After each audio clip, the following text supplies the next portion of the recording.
Welcome to Emotional Sobriety, the next step in recovery, with Dr. Alan Berger and Thom Rutledge. So today's quote is, if you have to talk to more than 3 people about the same problem, you don't want help, you want attention. That's my mom's modus operandi for sure. I will hear her, begin the day with one cousin, and tell her about a thing that happened, and then she'll be telling the cousin's cousin, by like 5 p.m. Yeah, but I'm just working with a client that this is one of his biggest problems. He is so he's so unsure of himself. He's always asking everybody what to do, and it's like what and what they think about his situation. So he finds so many different people saying different things.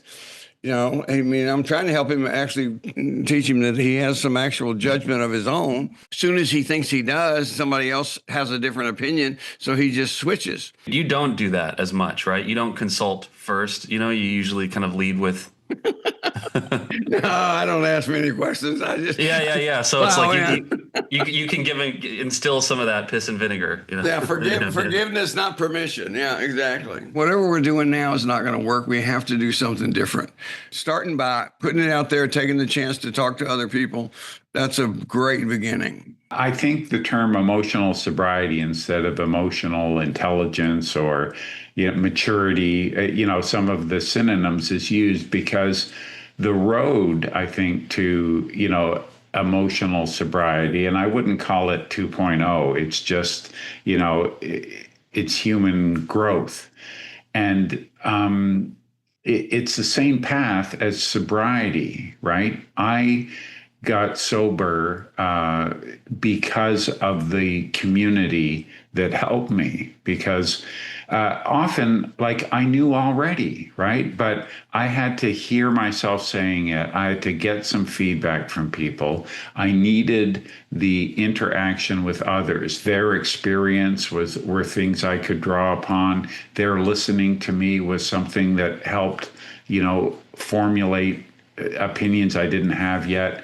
And it requires community, and emotional sobriety requires community too. We can't become emotionally sober, alone in a fullness. Of course, we can become, in solitary, we can definitely grow in solitude, but community is where my triggers happen most oftenly, and that I've had the greatest gains from emotional sobriety. And it isn't, the gift of listening, I think, is so wonderful, right? Because people will come up with their own answers, right? They will trust their instincts, like you said, Thom, but they've got to hear them. They've got to know what their gut feelings are. And without us being able to express them, it's going to be very, very difficult to sort of figure out the labyrinth. But it activates that creative process. It's like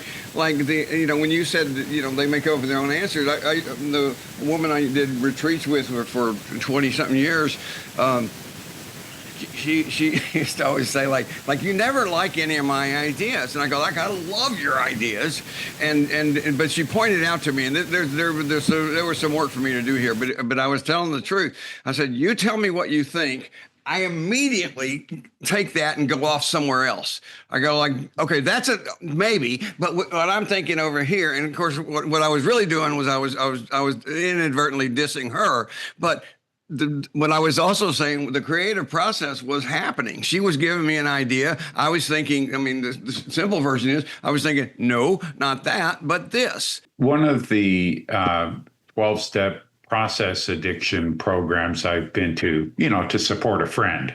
Yeah. Learn more about it. Yeah. In their preamble, they say, we're not here to take your problems away, but you'll never have to go through them alone again. And that's that whole talking about it, right? Just being there, they're helping, even if they don't have a bright idea. Just giving me an opportunity to say it out loud is going to help. And that's the greatest gift I can give other people. I'm sure all of us have had the experience where we're trying to help someone, and the only word we get in edgewise is, you don't say, how do you mean? No kidding. Do you think that's a good idea? And they end it with, I love talking to you. You always say the right thing. I mean, I've gotten this as a therapist, but I'm sure you guys have gotten it as well. Is I'll see people or hear from people that I've worked with a long time ago, and they'll go like, and if you gave me a pop test and asked me, do you remember so and so? I go, yeah. Do you think you helped them? I'm going like, nah, probably not. It didn't. I don't have nothing jumps out. It's like, but they say, oh God, you helped me so much, and it's like what you're talking about. No, I didn't. It's like I played a role in that, but and I think that's one of the things for me that is about emotional sobriety too, is the wisdom too of knowing when to do what you're talking about, which is to keep your mouth shut, is in the conversation, or not, or less is more, basically, to give, because I have to, and I still have to be really careful about that, because it won't be a surprise to either one of you. Somebody asked me a question, I tend to have a lot of ideas about it. And it's like if somebody's willing to listen to me, and if somebody's willing to pay me to listen to me, I mean, there's a danger there. So I need to be reminded on a regular basis. It's like, slow down, Thom. Just sit there, and you don't say is a wonderful response. Yeah, that's right. It really is. Even like, it's a horrible sentence. As a writer, it's disgusting, right? How do you mean? I went to a wedding last weekend. And with my significant other, and we had a really tough last day. Our flight was scheduled much too long after our hotel checkout. I don't know if you've ever had that experience where like you kind of run out of things to do, or enthusiasm for the trip, but like, oh wait, we've still got 8 hours left or more than that.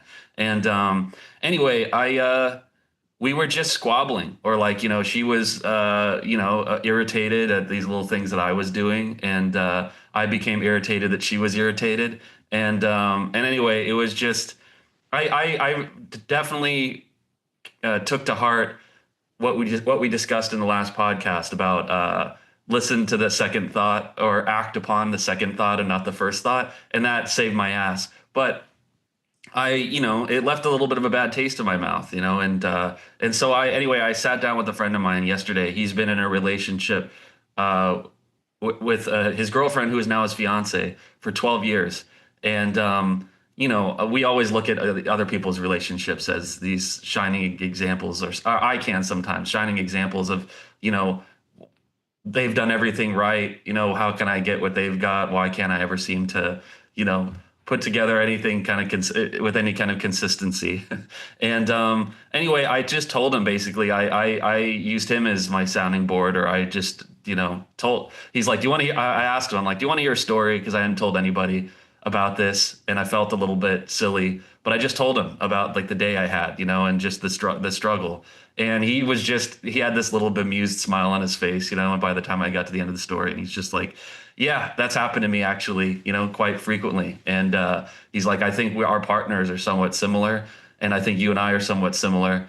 And anyway, he was able to not only like just kind of make me feel more normal, and just kind of like more right-sized in my relationship to kind of like this, kind of shitty, for lack of a better term, relationship day I had a couple days before.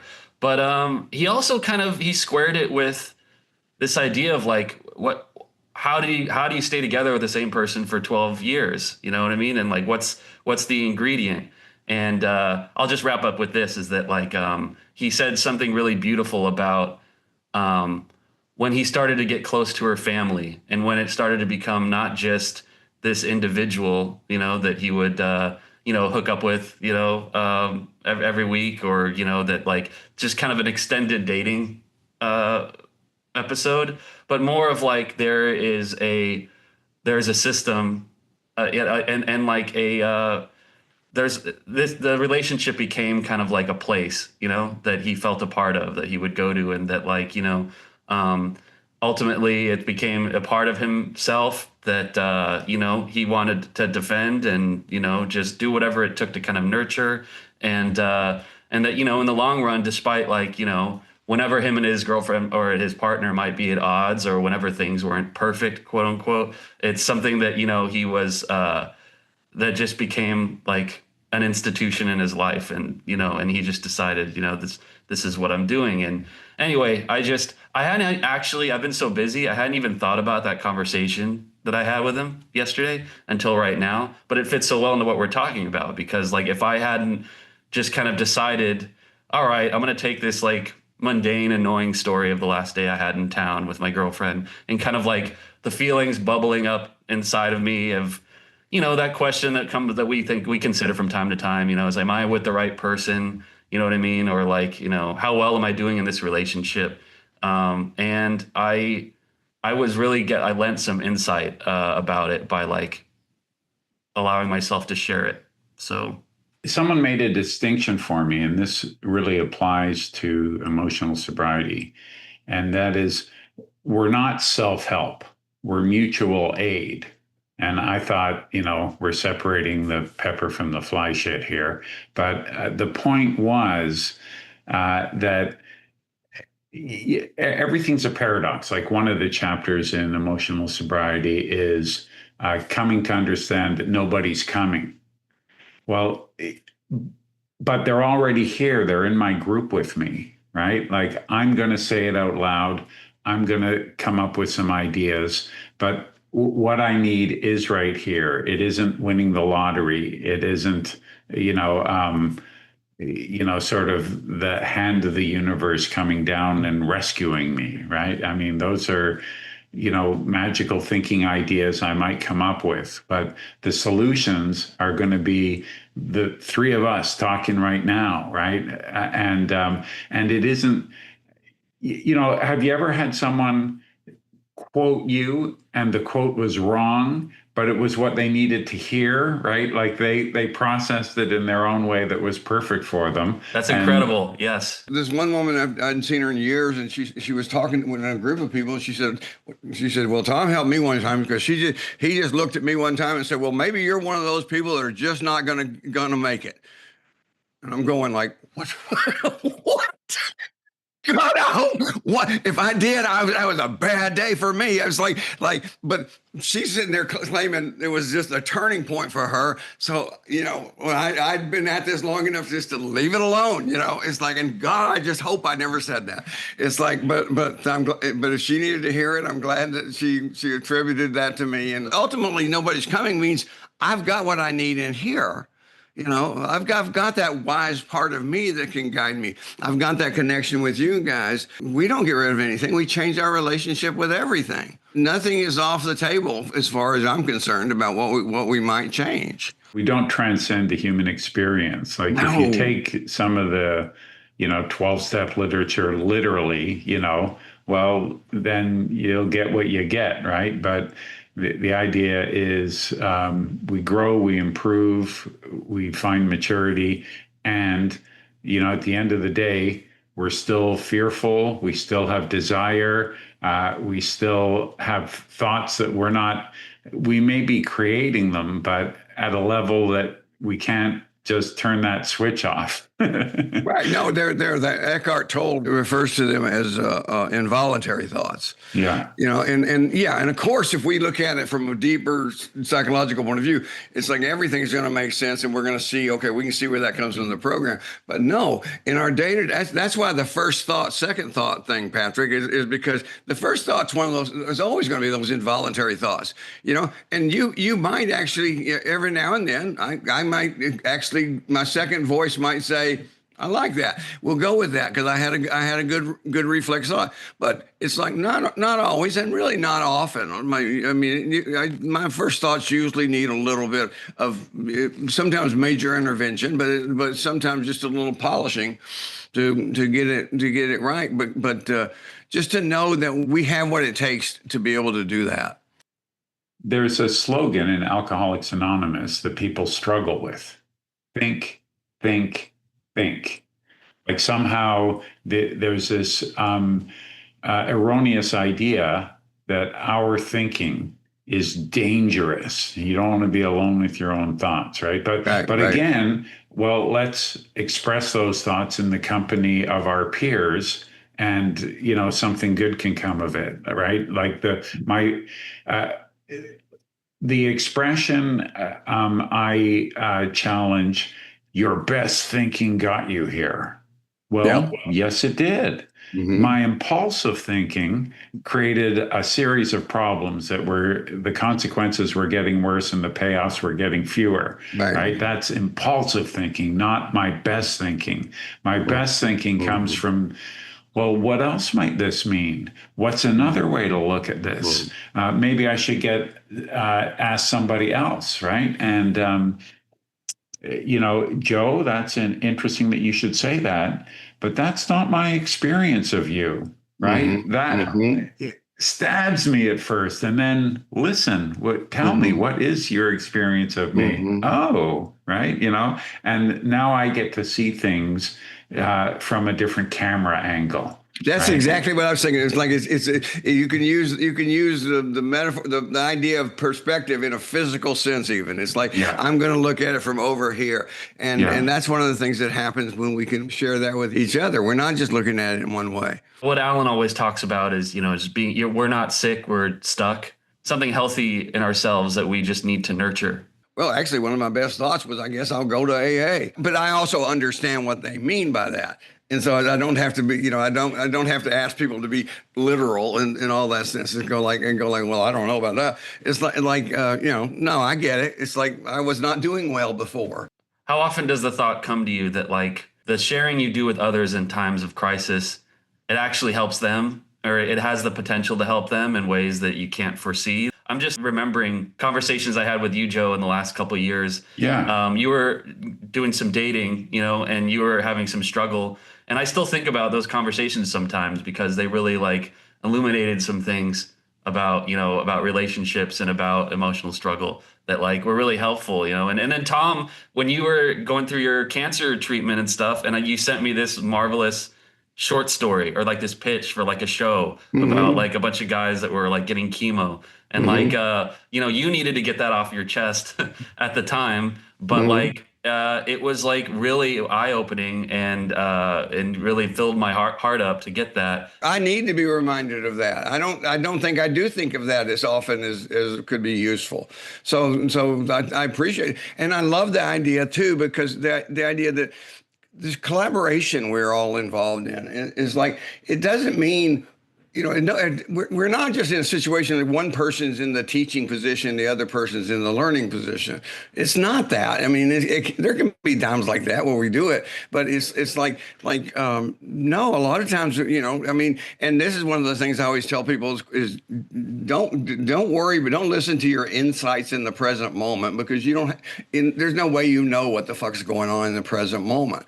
If insight comes with hindsight. And again, that goes back to that term mutual aid. I remember those conversations too, because of how much it helped me, right? Not because of how much it helped you, Patrick, right? Like I didn't have your experience. I only had my own. And if you go to AA's origin story, one guy with sobriety was afraid of losing it. And he had to talk to somebody without sobriety about addiction. And eventually both of them stayed sober, and then they told someone, and they told someone, so on and so forth. So there's not a winner and a facilitator. There's, people are getting what they need by, that talking to others, right? Like the quote we read from said, if you talk to more than 3 people about the same problem, you're not looking for help, you're looking for attention. But they're not saying don't talk to those 3 people, 3 different people, to get 3 different perspectives, right? That's healthy, right? Just don't make it an endless exercise of reinforcing your biases by waiting for someone to feed back what you wanted to hear. And I see this in people coming into recovery that don't have time for the service, right? Whether it's showing up someplace, to put on a meeting or to meet with someone and talk to them. And, in my own home group, like I'm airing our dirty laundry, right? Well, we have to step back from going to whatever the detox or whatever because we're just too busy. We're burnt out. How are people going to get sober if they don't put themselves in that position where they're part of that mutual aid experience, right? Like, what is it they're going to do? Oh, that's really great because you're talking. I never thought about that way because that way it really it's a perspective change again because if I'm burnt out doing this, I have forgotten about the mutual. If you watch the news, it's hard to imagine we are evolving as a species. I know. But it's sometimes one step forward, two steps back. I heard somewhere on another podcast that I really like about with the deepening of crisis, new possibilities tend to emerge. And is that not like our lived experience with, addiction and recovery is that, like it's the pain and it's the bottoms, right? That kind of like crack us open so that we are able to kind of like receive whatever you want to call it, wisdom or, so. And it's growing and regurgitating. Like we talked last week about, the Myth of Normal book, talking about the importance of authenticity and attachment in the connection thing. We have to be ourselves and be true to ourselves. And I thought, what a great new concept until I read Carl Rogers talking about it in the 70s about other-oriented care and meeting people where they're at. And, like in not allowing, but encouraging them to, come up with their own solutions and celebrate what are your assets, right? Like I don't know how many listeners out there haven't seen The Princess Bride, but maybe that's your problem. Inconceivable. If you haven't, right? Inconceivable. There's this, exactly. There's this scene where they're stuck in front of this well-guarded castle that they need to get into, and they say, well, what are our assets? Right. So, and when someone has a problem, well, what are you bringing to this? You've got a wheelbarrow. Well, great.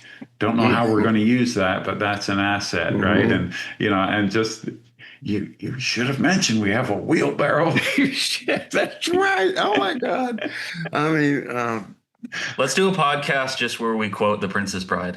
That's a great idea. Yeah, let's do. I mean, I showed The Princess Bride to this one I told her about earlier, Jules, who did these workshops with me. I said she'd never seen it. She's like 20 years younger than me, and it's like so. I showed her. We sat guy and we were looking at it. She walked out about halfway through. She said she didn't get it. It's like I'm going, well, something's wrong with that girl. Well, see, that's the problem. Is like Fred Savage couldn't walk out. Peter Falk had to read him the whole story, even the part where they kissed at the end. So you gotta get to the end. To get the meaning a kissing of it. scene. There's so much in there. I mean, you even forget about Peter Falk. What a great role he is. So yeah. As you wish. As you wish. You killed my father. Prepare to die. I like the whole idea of almost dead, because that's right. We can no, he's not dead. He's almost dead. It's like and we all can identify with that. That has gotten me through some tough days. Right, I'm almost dead. Just a fun fact. Fairly recently on Twitter, this person was talking about Indigo Montoya's confrontation of the six-fingered man, right, who had killed their father. And she said, my father just died of cancer. And just seeing that scene, you want to avenge their death, right? The unjust death. And, that it just helped her so much. And Mandy Patinkin came back on social media and said, my father had just died of cancer. And that's exactly what I was trying to muster in that scene, avenging the cancer that killed my father. If I can kill the cancer, I can have my father back. I thought the Six Finger Man, what a perfect evocation of cancer, because he barely remembers it. Yeah. There's like, this loss that kind of like makes Inigo Montoya who he is. It's his formative moment, and then versus just this specter, who took him without feeling any of it. Yeah, Absolutely. Yeah. And the collective of, the small group against the insurmountable odds, they were doing what we do in meetings, right? Like everybody had something to contribute. Andre the Giant and, Wesley, and yeah, just amazing. There is no new wisdom. Yeah. We just rediscover it. It's like, and so anybody, and think about it. Now, this is a judgmental thought, but the people in our business that I have a little trouble with are the ones who put it out there as if it is their original thought. Don't do that. I mean, we love words. All three of us love words. It's like, so I'm proud of how I put it into words. So if I can say something that's clever and because I take credit for the sentence, but not for the concept, because it's always been there. I used to, periodically start a share I would give by just sort of, public service announcement or warning. I'm not going to say anything original. Right. And the way it always goes for me is like later today, I'll say, as Patrick said, or as my friend Thom said, and I'll quote you. Mm-hmm. But by the end of the week, I'll be saying, as I once heard, and I'll quote you. But next week, it'll be, as I've always said. God, think how cumbersome everything would be if we had to have conversations like research papers and cite everything all the time. Yeah. Sometimes I think Allen does that because he has so much information about these other people in our business, and he, you can't bring up anything without him being able to say, oh, well, who's done work on that. As Ernie Larson said, yeah, it's it's quotes page 74 perfectly. Well, yeah.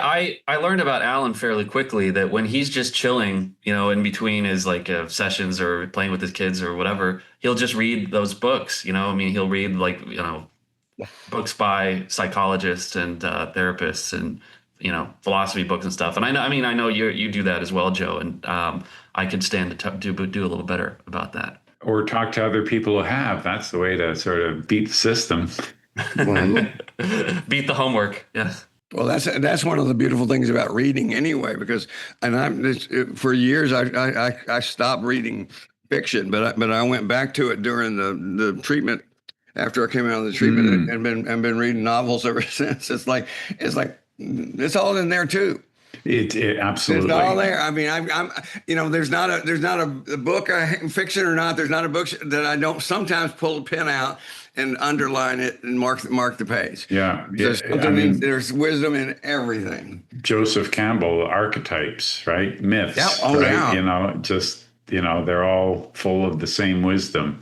I wanted to, before we logged off, ask Joe about this event in Vancouver. You can either you can do viewing parties like at your recovery clubhouse or on Zoom with your regular meeting, and it includes 4 of the meetings on Friday and then 4 of the meetings on Saturday. So you log in, you're going to get it in a live component. And then they are going to film and then edit the stadium stuff, right? Friday, there's the flag ceremony with all of the countries in attendance. Saturday, there's the long timers panel Allen would be in the queue, right? They'll just randomly pick of the people with 50 years of sobriety or more to come up and be part of the panel. Sunday's the closing ceremony. So these things are going to be captured, and then they're going to do some anonymity protecting, some blurring or whatever they got to do, beeping out if people are using last names, that kind of AA-ish stuff, right? Our little cultural things. And so that'll be available to view anytime, anywhere for a fee. You can subscribe to these things. Yeah. And I think this whole hybrid and virtual, I remind people 40,000 people are coming and the other 98% are staying home, right? Mm-hmm. It's not everybody, right? But right. Of the 98%, some people would and can't be there for whatever their commitments and reasons or limitations. And so, let's try to include everybody every way we can. Like this idea that, well, if we make it available online, people aren't going to come. People who want the in-person connection, vitality of being in a stadium with 40,000 like-minded people. People go to sporting events, they're televised. You can watch those at home, right? They don't have a hard time filling up the, Super Bowl. Right. So don't worry about it. Hey, so could you just describe the event a little bit, yes. Or what the nature of it is? Every 5 years, it's called the International. It never leaves continental USA and Canada, because that's the general service conference that sort of runs it, but everybody is welcome. So it's been I think the first one was in Cleveland. The most recent one was in Atlanta in 2015. It's been to Canada 3 other times. Toronto's the only place it's been to twice. In 1965, it was in Toronto. In 2005, it was in Toronto.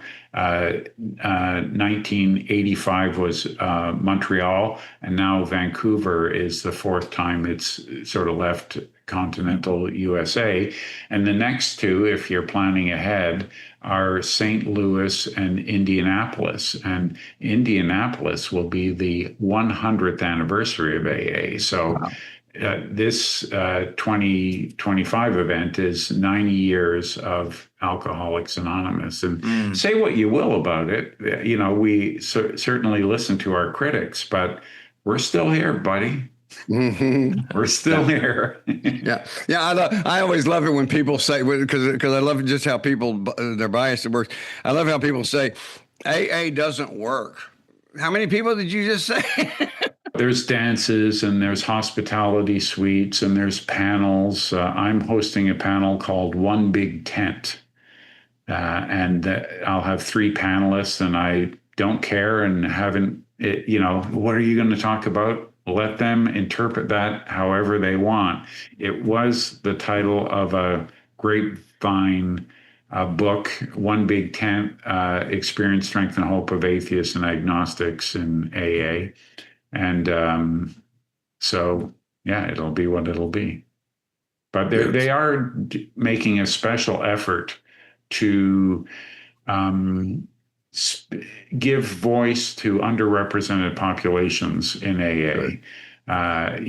The Black, Indigenous people of color, young people, they're more accessible, for people with impairments. And as I always say, lawyers are people too. So the international lawyers in AA will have a hospitality suite and meetings as well. I'm writing that down. Allen, I know you're out there. It isn't the same without you, but it is a credit that, a well-run organization is one that can keep going without you. My new podcast, it's called Outside Issues with Audrey and Patrick. And it's my first, I guess, official announcement, and it's going to be the brother or the sister podcast to this one. And I'm more information to come, but really hoping you guys will like it. It's just going to be an expansion of a lot of the stuff we talk about here. The one thing I'll say to you, and I hope this isn't like the Chinese curse, may you live in interesting times, which people think is a blessing. It's not. But may you develop emotional sobriety. I could use some. I will be a fan of the show and look forward to it. Great. We'll do some synergy. Yeah. Okay. We do what we're told.